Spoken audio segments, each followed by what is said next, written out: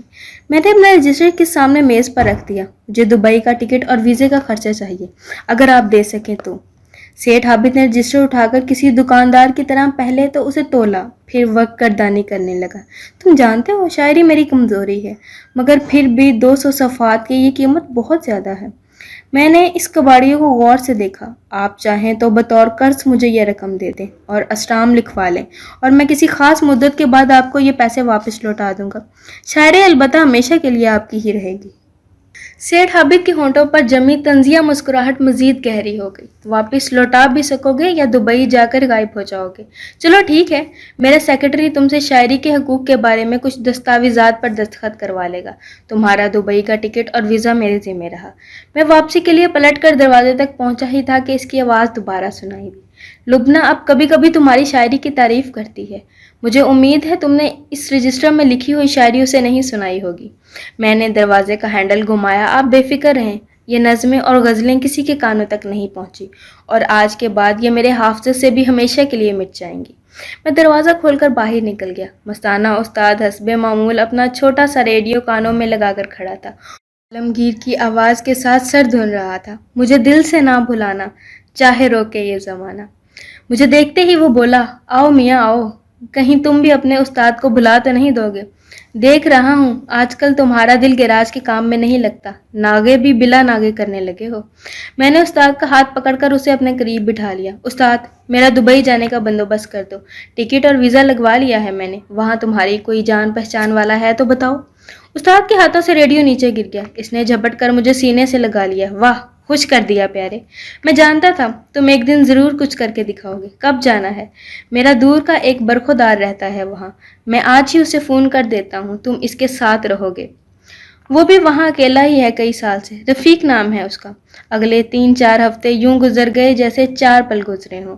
بھائی بھابھیوں اور گھر والے آخری وقت تک یقین اور بے یقینی کی کیفیت میں رہے، اور پھر وہ دن بھی آن پہنچا جس دن میں اپنا مختصر سا سامان باندھے ایئرپورٹ پر کھڑا تھا۔ میں نے اس سے پہلے کبھی جہاز سے تو کیا ٹرین سے بھی کوئی لمبا سفر نہیں کیا تھا، اس لیے مجھ سے وہ تمام تر حماقتیں سرزد ہوئی جو مجھ جیسے کسی بھی فرد سے پہلی بار ہوائی سفر میں ہو سکتی تھی۔ جہاز نے دبئی ایئرپورٹ پر لینڈ کیا۔ گھنٹہ بھر بعد باہر نکلا تو بہت انتظار کرنے کے باوجود بھی مجھے رفیق کہیں نظر نہیں آیا۔ ایئرپورٹ سے باہر جانے کی سوچ ہی رہا تھا کہ کسی نے میرے کندھے پر ہاتھ رکھا۔ میں چونک کر پلٹا۔ آنے والا شخص مجھے کڑی نظروں سے گھور رہا تھا۔ جعلی ویزے پر دبئی آئے ہو، جانتے ہو اس کی سزا کیا ہے؟